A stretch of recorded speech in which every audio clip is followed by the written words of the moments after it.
relationship between LCM and HCF, that is product of two numbers is always equal to the product of their LCM and HCF. Take an example, suppose two numbers are 12 and 48.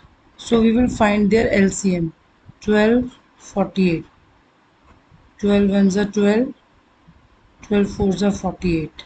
So the HCF is 12 and LCM will be 48. मैंने इनका relation भी आपको बताया था कि अगर एक number का मल्टीपल ही दूसरा नंबर है तो जो लार्जर नंबर है दैट इज़ दी एलसीएम, जो स्मॉलर नंबर है दैट इज़ एचसीएफ। तो अब यहाँ पर हमने प्रोडक्ट ऑफ टू नंबर्स, दो नंबर्स हमारे कौन से हैं 12 एंड 48, इसका प्रोडक्ट हमें चेक करना है। 12 and 48, 586 is the product of these two numbers. अगर हम इसके एलसीएम और एचसीएफ का प्रोडक्ट निकालते हैं which is 12 and 48 only, so that is also 586.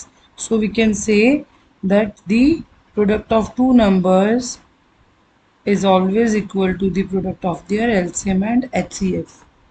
I hope you have understood this.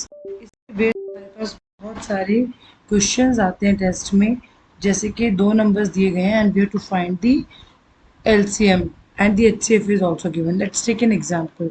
Suppose एक क्वेश्चन है हमारे पास that is the product of two numbers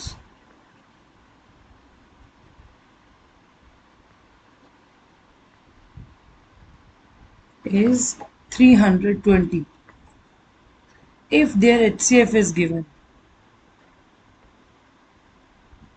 HCF is 4, we have to find the LCM.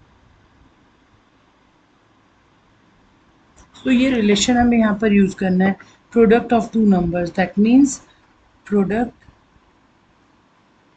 Of two numbers is equal to LCM into HCF। ये relation आपने learn कर लिया है।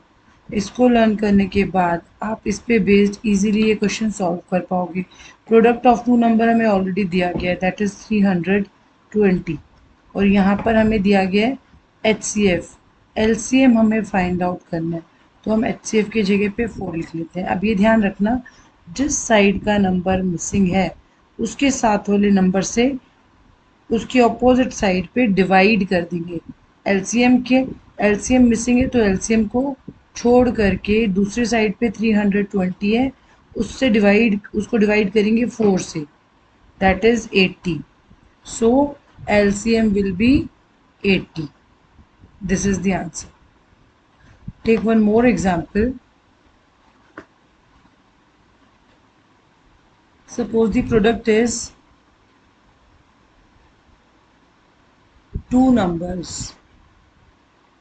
is 756. Now if the LCM is given, if their LCM is 252, find their HCF। हमें उसका HCF निकालना है, तो रिलेशन वही रहेगा, product of two numbers is equal to LCM into HCF. Product is 756 is equal to LCM is 252 multiply by HCF। इसको divide करेंगे किसको, ये वाला नंबर इसको डिवाइड करेगा। HCF is equal to 756 by 252। इसको हम कट कर लेते हैं 2 से, 2 3 6, 7 14, 8 16, 1 2, 2 2 4, 2 6 12, 2 1 2, 2 8 16, 2 9 18, 2 6 12, 2 3 6। हमें डिविजिबिलिटी रूल पता है, इसको देख करके हम आराम से बता सकते हैं we can divide it by 3, 3 6 18, 3 3 9, 3 2 6, 2 3 1 3, again 3 से, 3 2 6, 3 1 3, 3 7 21, और फिर 7 1 7, 7 3 21, that means 3 is the HCF। तो हमने क्या आंसर फाइंड आउट किया 3, which is the HCF using the relation. I hope you have understood. If you have any doubt, feel free to comment me so that I can help you in other questions. Next video में मैं आपको सिखाऊंगी कैसे हमें निकालना है word problems का solution. तो तब तक के लिए अगर चैनल पे नए हैं तो सब्सक्राइब कर दीजिए और अगर पुराने हैं तो लाइक कर दीजिए. Thank you so much. Bye.